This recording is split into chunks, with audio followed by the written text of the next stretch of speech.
handle. As she said, my name is Martha. And my name is Kara. And we are joining you today from the Oklahoma City National Memorial and Museum.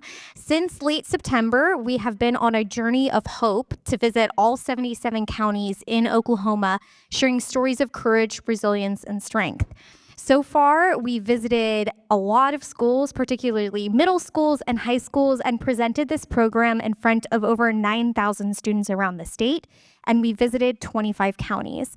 Your mother was one of the people that was killed in the bombing, Yes. and maybe you can just tell us a little bit about your mom and just about the events of the day as you experienced them. You bet. Like most of you, probably students, I was a very typical ag kid. I grew up here in Oklahoma. I have two sisters. My mother was a veterinarian.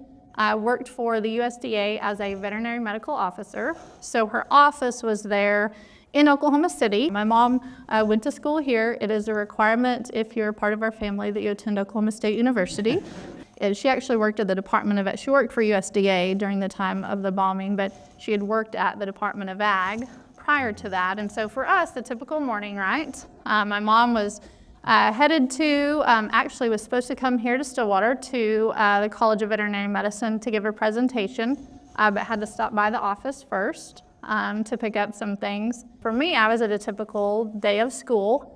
Teachers had said something had happened, and our school chose to just kind of kick everybody outside for recess that day because, you know, information's coming in and you're not certain. Family members, everyone's scrambling for information. And so my dad, who worked there in Chickasha, picked us up from school, but had my older sister with him, and then we went to pick my younger sister up, which wasn't our usual routine for the day. And he said, you know, there's been a situation in Oklahoma City, and we can't get a hold of your mom. Unfortunately for us, that my mom did not survive that day. Certainly not something that any of us expected to navigate through. And we were so fortunate to live here in Oklahoma because everyone responded. And by that, I mean we lived way out in the country, like way out in the country. And it felt like every 5 minutes, another lady from church that has like this casserole, you know, that's like, cook it, it's frozen, but cook it at 350 degrees for 25 minutes. And so people, you know, what do you need? How can we help? There was very much a concerted effort amongst primarily kind of the moms in our community, because we were all three at different stages of activities, that someone was kind of that fill the gap type person.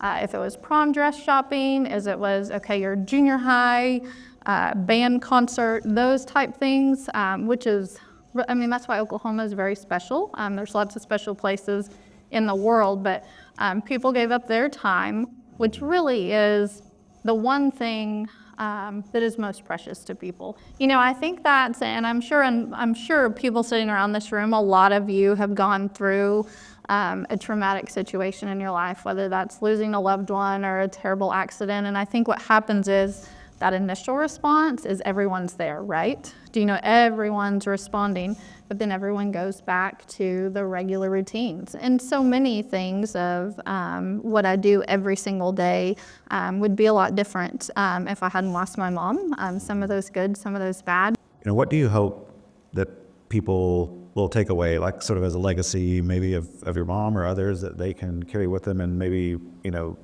take into our lives today and learn something from this terrible event that happened? No, you bet. I think it's once upon a time, everyone that you interacted with had a story. And why I think it's so important to share that story is because I think we're living in a little bit of a time now where there's some really extreme opinions. But in 1995, nobody cared. Nobody cared what political party you were affiliated with, where you were from, what your background was, who you voted for. Everyone just showed up to respond and to help and to do the right thing. And I think now I get, and I do work with politicians quite a bit. I always say I'm not a politician, but I get to work with a lot of them. And I get pretty disappointed, either be at the state level or the federal level, when what I feel like we see these kind of blanket messages of hate. This is not the answer. I think you said earlier today, Dean Les, that we need to figure out how to disagree better. I think in some ways we forget to respect each other, and so that's what I usually try to go into conversations with, to have respect for somebody else's opinion. So I was on the phone call with the legislator this morning, and I said, Representative, we're going to have to agree to disagree on this issue, but I'll try to work with you the best I can. Try to instill in my kids, too, that have some perspective. Like, you think you're having a bad day, but this is just the fact that we live in the United States and have available food and clean water every day. Our lives are a lot better than a lot of people that live here in the world. I didn't know your mom, but I feel quite confident in saying she'd be very proud of you. Well, thank and you. we appreciate all that you do for us and for the state of Oklahoma.